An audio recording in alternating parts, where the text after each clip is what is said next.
La région Auvergne-Rhône-Alpes est la première prairie de France. 70% de sa surface agricole utile est en prairie. C'est également la première région de montagne française avec plus de 2/3 de la superficie du territoire qui est en zone de montagne. En montagne, 55% de la surface agricole est constituée de prairies permanentes. L'activité agricole dominante y est l'élevage d'herbivores.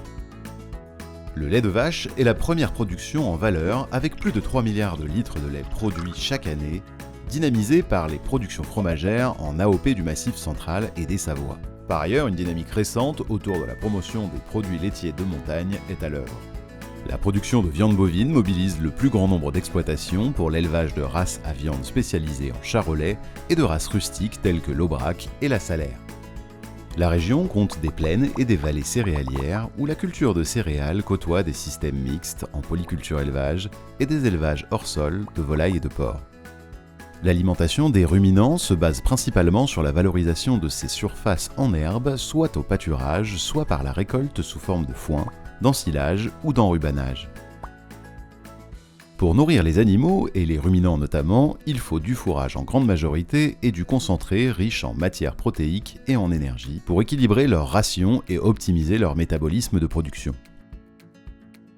Les fourrages distribués aux ruminants sont issus des prairies permanentes, des prairies temporaires et des cultures fourragères. Ces fourrages sont produits sur les exploitations agricoles en quasi-totalité, à hauteur de 95% environ.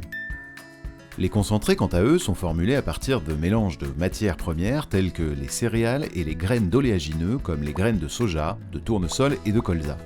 Ces graines sont pressées et broyées dans des usines de trituration où l'on va extraire l'huile pour un usage alimentaire, énergétique ou industriel, laissant alors un coproduit appelé tourteau d'oléagineux, riche en protéines que nous allons utiliser dans l'alimentation animale. Or, les oléagineux produits en région ne couvrent que la moitié des besoins en concentré protéique des herbivores et une part encore bien moindre pour les volailles et les porcs. Les tourteaux d'oléagineux utilisés en Europe, en France et dans notre région sont en grande partie importés d'Amérique du Sud. Là-bas, les cultures sont majoritairement OGM, associées à de la déforestation, avec l'utilisation de certains produits phytosanitaires dont nous interdisons l'utilisation en Europe car nous n'en voulons pas chez nous. Tout ceci pose donc une question de cohérence aujourd'hui. À titre d'exemple, en Auvergne-Rhône-Alpes, plus de 95% des tourteaux de soja et 58% des tourteaux de tournesol utilisés en alimentation animale sont importés faute d'approvisionnement local. Ils proviennent en grande partie d'Amérique du Sud. De plus, la volatilité des marchés mondiaux, les tensions géopolitiques ainsi que l'impact climatique de ces importations fragilisent nos filières d'alimentation animale en France.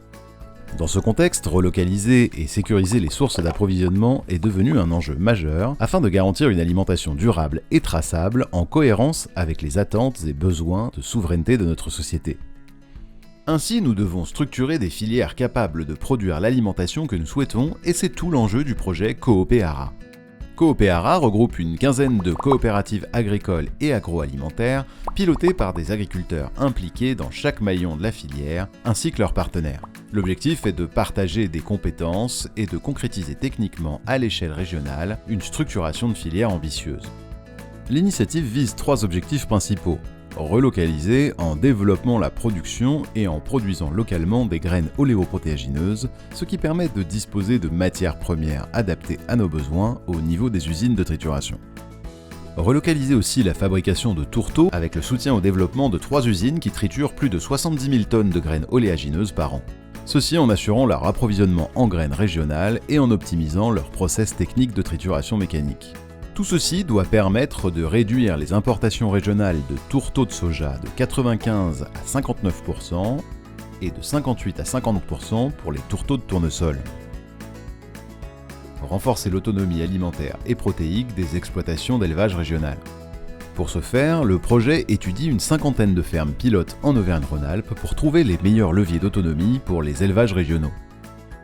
Faire baisser significativement l'empreinte carbone de la filière alimentation animale régionale. La baisse des transports et l'utilisation de légumineuses comme le soja dans la rotation des cultures céréalières permet de réduire l'usage d'engrais azotés. Le projet vise une baisse des émissions de CO2 de plus de 10 600 tonnes équivalent CO2 par an.